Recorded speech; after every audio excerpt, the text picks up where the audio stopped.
In the distant mists of time, surrounded by oceans and silence, an island nation began to take shape.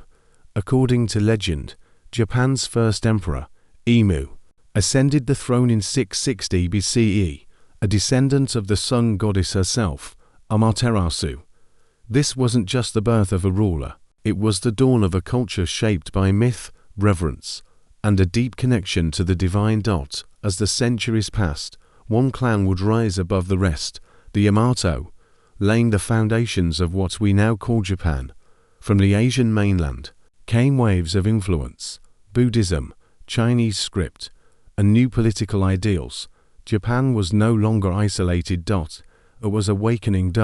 As Japan entered the 8th century, power began to fracture.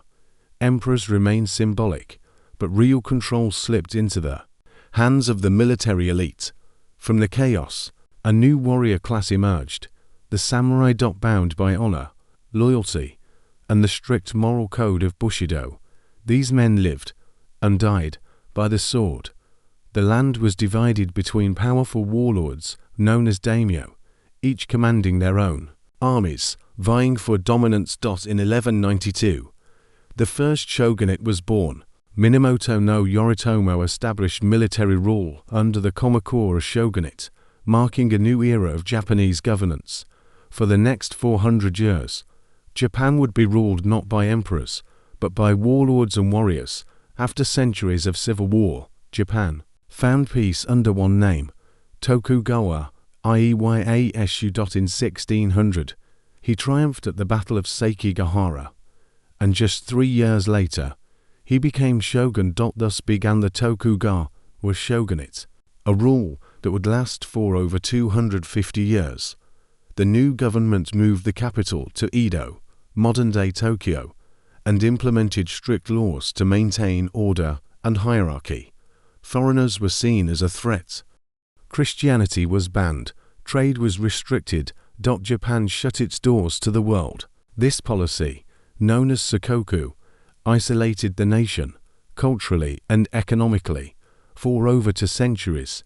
Yet within this isolation, a rich culture flourished: literature, art, kabuki theater, and the delicate rituals of tea and craftsmanship. It was an era of peace, built on control.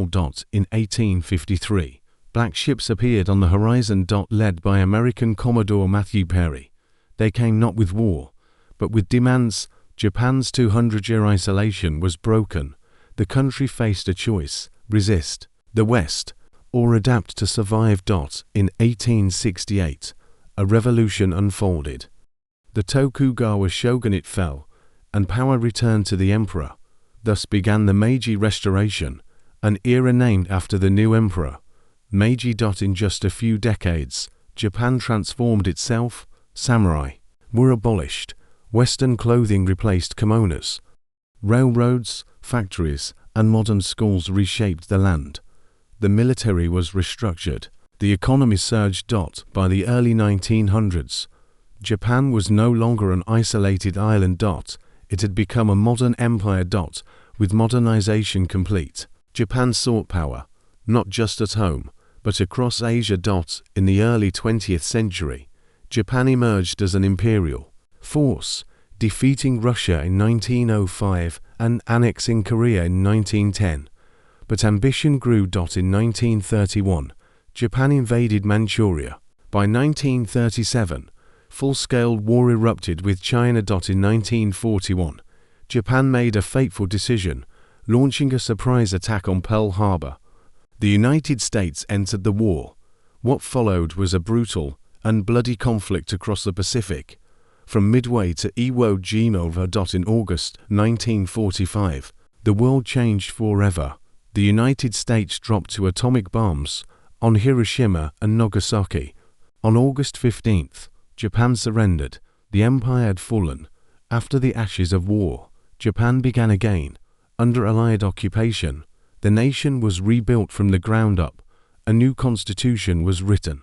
The emperor lost his divine status, and yet, Japan rose. In the 1950s and 60s, it became an economic powerhouse, building cars, electronics, and the world's most efficient factories. By the 1980s, Japan was the second largest economy on Earth, but its influence wasn't just financial. Japan shaped culture.